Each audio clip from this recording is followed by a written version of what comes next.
अस्सलाम वालेकुम नाज़रीन, मेरा नाम है हारून इजाज़। उम्मीद करता हूँ आप सब खैरियत से होंगे। हज़रत अबू हुरैरा रज़ियल्लाहु तआला अन्हु से रवायत है कि हमारे आका सल्लल्लाहु तआला अलैहि वसल्लम की बारगाह में एक शख्स आया और अर्ज़ की, या रसूल अल्लाह सल्लल्लाहु तआला अलैहि वसल्लम, हमारे हुस्न सोहबत का सबसे ज़्यादा मुस्तहिक कौन है? तो आप सल्लल्लाहु तआला अलैहि वसल्लम ने इरशाद फरमाया, तुम्हारी वालदा।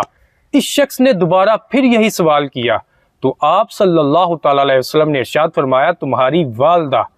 इस शख्स ने तीसरी मरतबा फिर यही सवाल किया तो आप सल्लल्लाहु तआला अलैहि वसल्लम ने इरशाद फरमाया, तुम्हारी वालदा।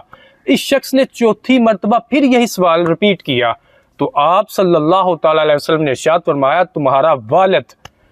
एक दूसरी रिवायत में है कि हमारे आका सल्लल्लाहु तआला अलैहि वसल्लम ने इरशाद फरमाया, तीन ऐसे अशखास हैं जो जन्नत में नहीं जाएंगे। नंबर 1, वालिदैन का नाफरमान। नंबर 2, दियूस।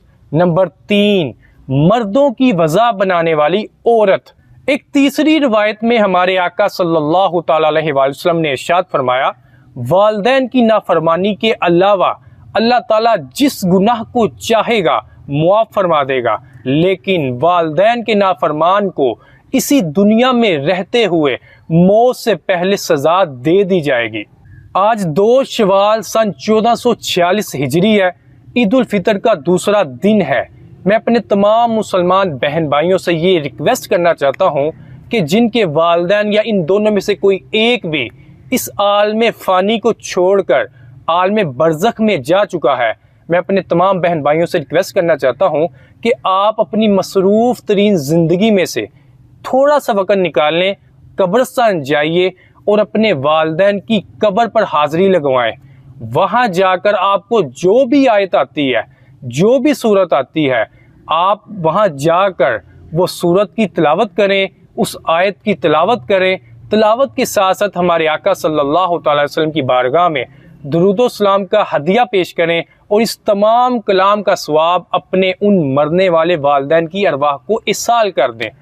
जब आप ऐसा करेंगे, इसकी वजह से अल्लाह ताला आपसे बहुत ही ज़्यादा राज़ी होगा। इस कदर राज़ी होगा कि मेरे पास वो अल्फाज नहीं है।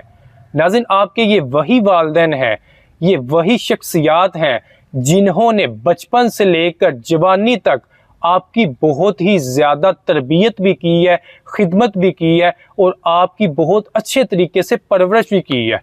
अब आपके ऊपर फ़र्ज़ बनता है कि आप अपनी मसरूफ़ तरीन ज़िंदगी में से थोड़ा सा वक़्त निकाल लें। वक़्त निकालने के बाद कब्रिस्तान जाएं, अपने वालिदैन की कब्र पे हाज़िरी लगवाएं और वहाँ जाकर उनके लिए जितना आप पढ़ सकते हैं उनके लिए इसाले सवाब करें।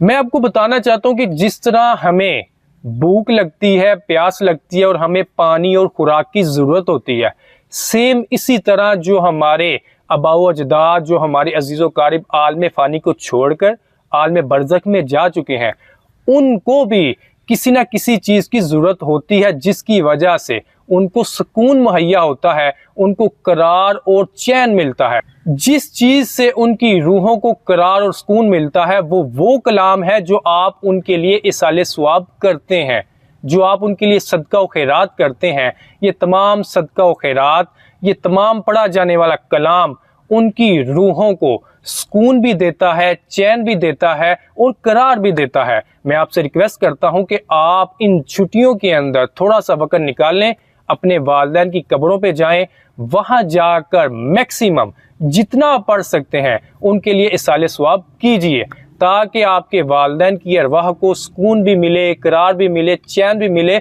और आपका अल्लाह आप सबसे राज़ी हो जाए। देखें, आज हम जिंदा हैं, एक वक्त आना है, हमने भी मर जाना है, हमने भी कब्रों में चले जाना है और हमें भी कब्र में जिस चीज़ की ज़्यादा ज़रूरत होगी वह यही होगी कि हमारी औलाद हमारी कब्रों पे आए, वो आके हमारे लिए इसाले सवाब करे ताकि हमें भी सुकून व करार मिल सके। Thank you. अल्लाह हाफिज़। पाकिस्तान जिंदाबाद।